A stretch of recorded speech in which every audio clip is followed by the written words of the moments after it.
The role of parents in a child's education is vital. Parents are the first and most important teachers in a child's life, and they play a crucial role in shaping their future.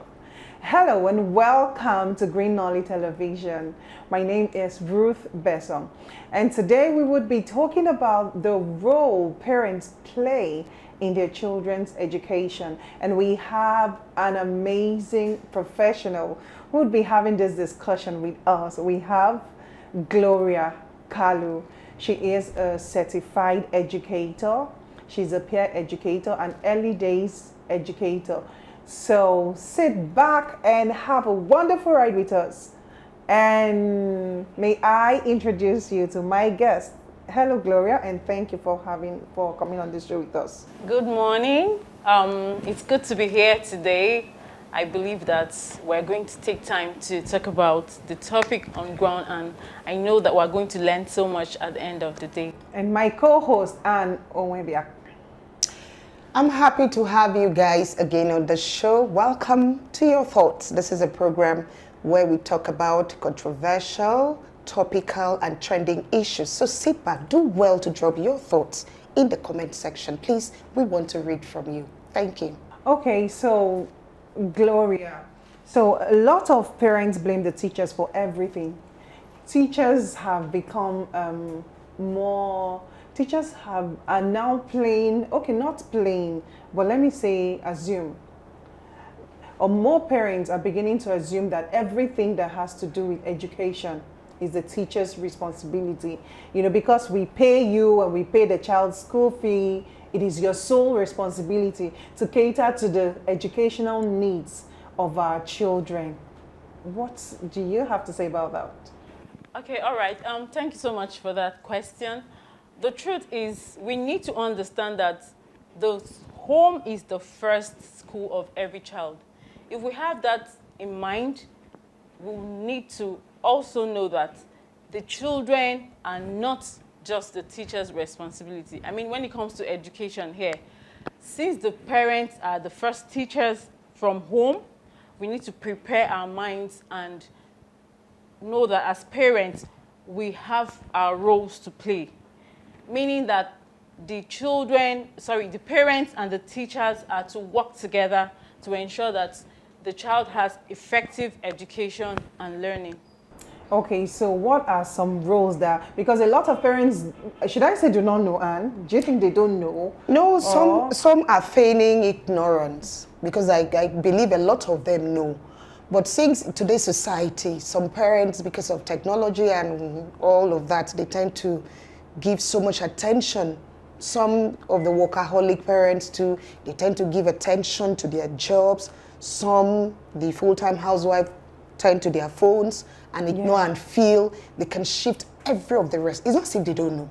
They know, but they feign ignorance. They shift it to the teachers.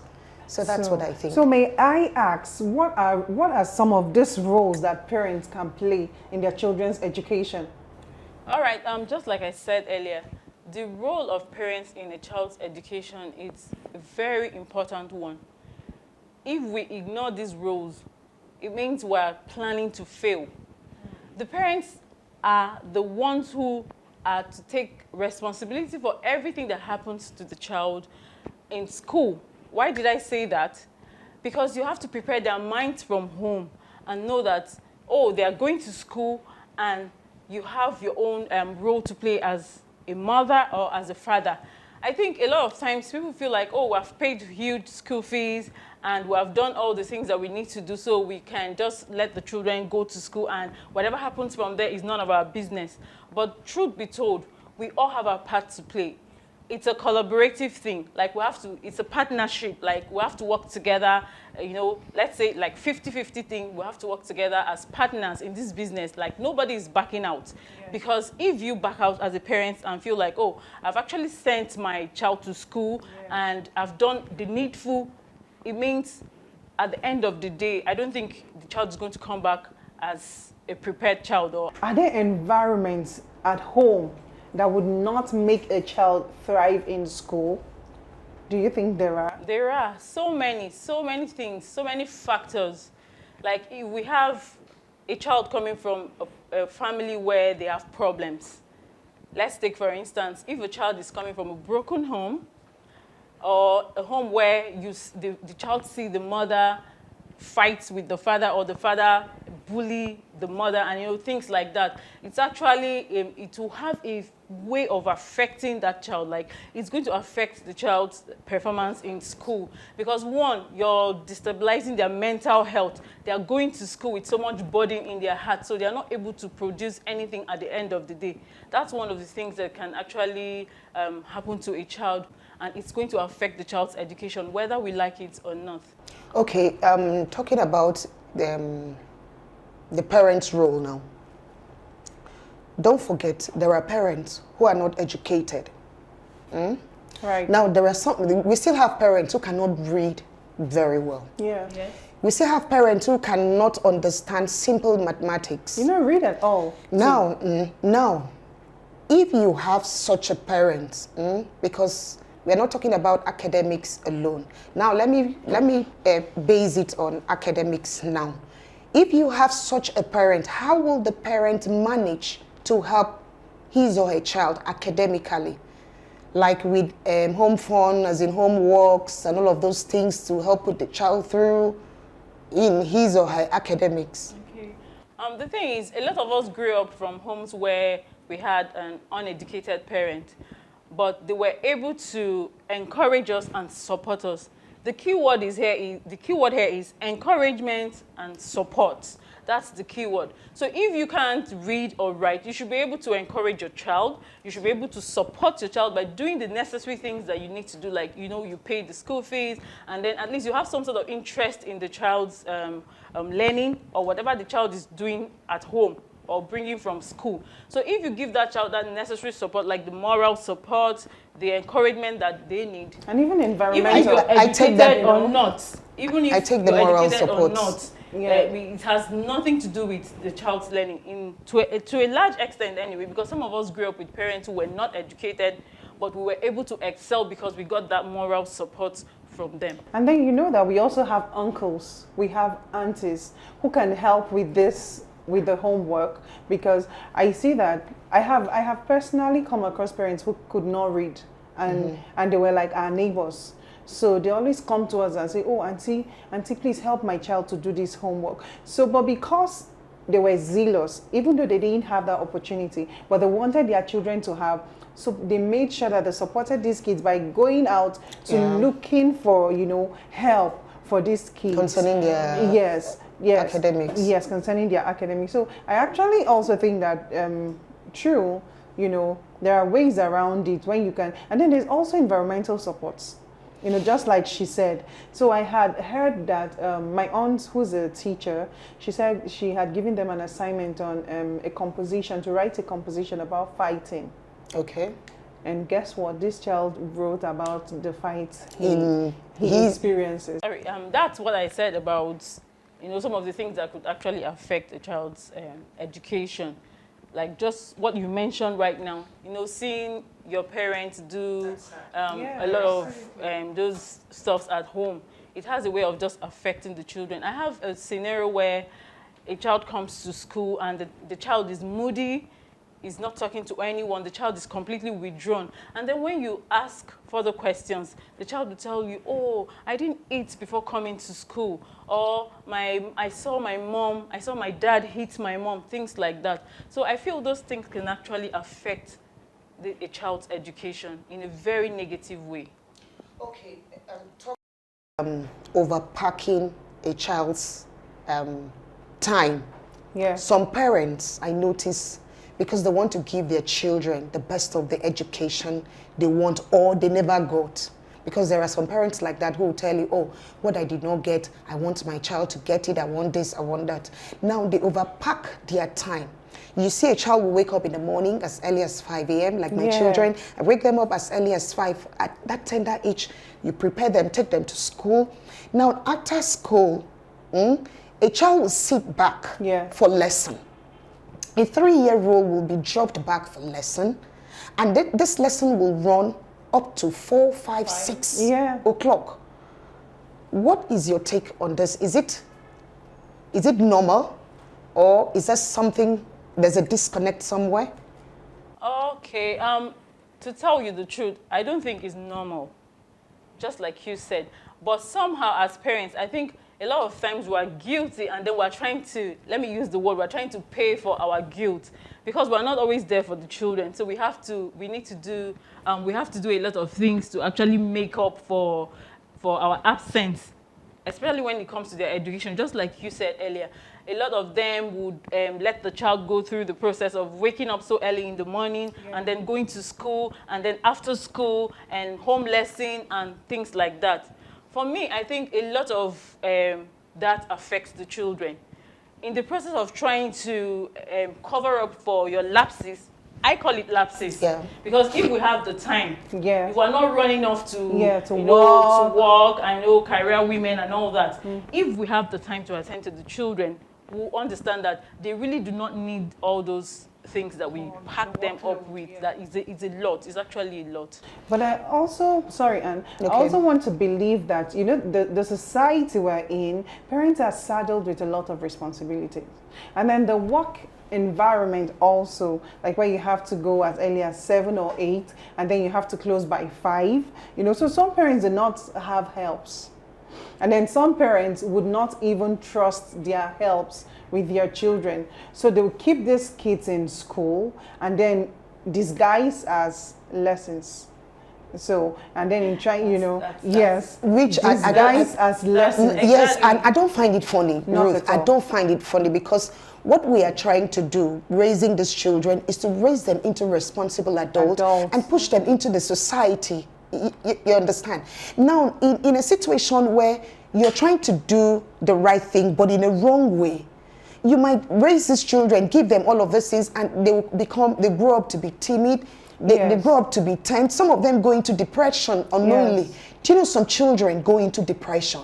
And the parents, they don't know, they don't care about and it. Become drug addicts. Yes, in the end. They prioritize their jobs over their children's attention, giving their children attention.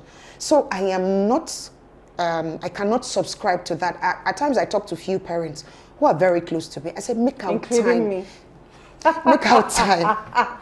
Just make out time for your children. And let us, because when we were growing up, I never had lessons and all of those things like that. Our parents were mostly housewives. You understand? And we came out well. So why competition? Why the running? Parents compete a lot. You know, so someone comes and says, my 3-year-old can read, can write, can pass WAEC, can jump. Is it not my own child? And you ask, which school is he?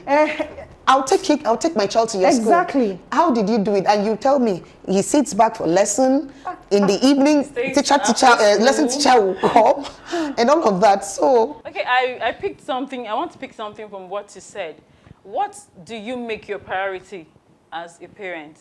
A lot of us feel that the job is our priority, but that's not the truth, because you run to your job to make money, to come back and fend for these kids. But if at the end of the day you make money and you discover that you're not able to build a relationship with your child, it becomes a big problem for you. So I think somehow we should find a way and strike a balance. Find a way and strike a balance. Your job, you don't have to lose your job because you want to take care of your children, but you don't have to abandon your children because you want to concentrate on your job.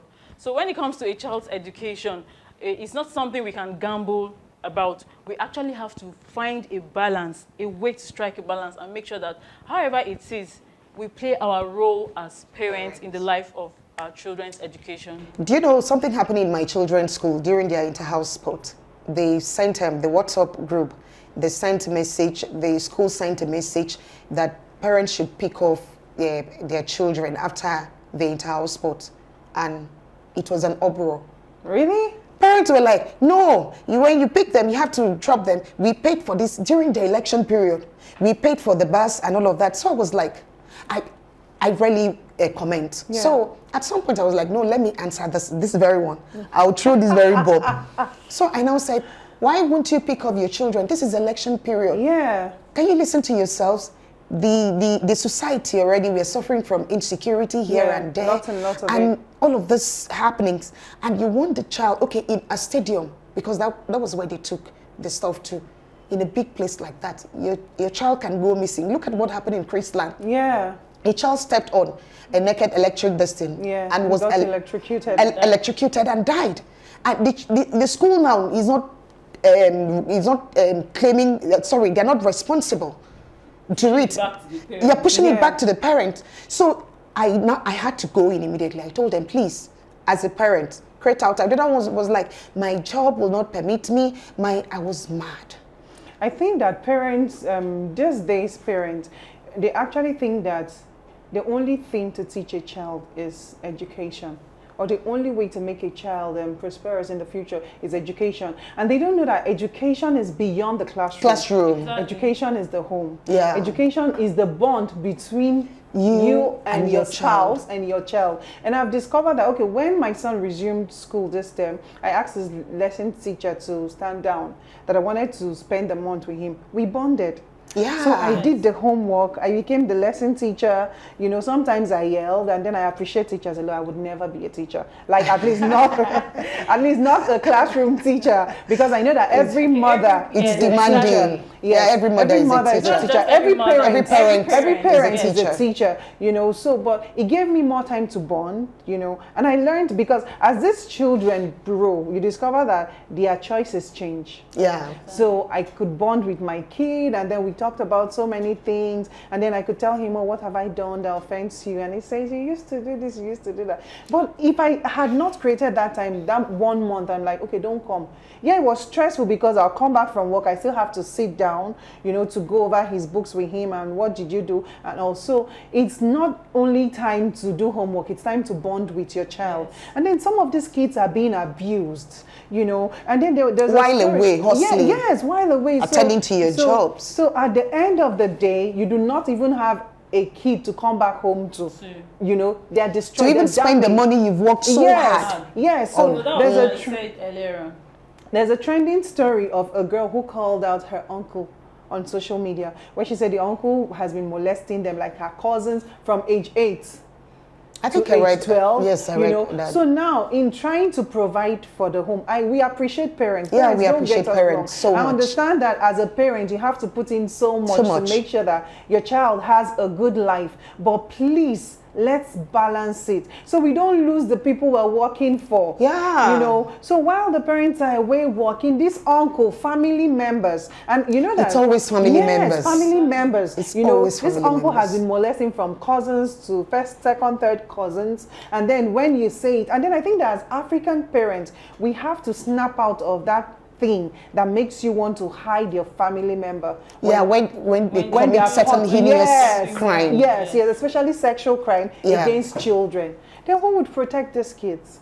So I think that as parents, if we start thinking that education is not just for the classroom, it's not just for the pushing everything to the teachers. You know, we would have a better relationship with our kids, and we would have, if you check that are abusing drugs than it was back before, in our days or in the times of our parents. Because in trying to compete with your friends, like I have to work hard so I can afford the school fee and is paying so we can be in the same class. Even if that school is not even tutoring properly, but because it has a big name, you must be there. So I think that this is something that just Gen Z parents, as they are fondly called, have to learn. Parents. Yes, you know that education is beyond the classroom.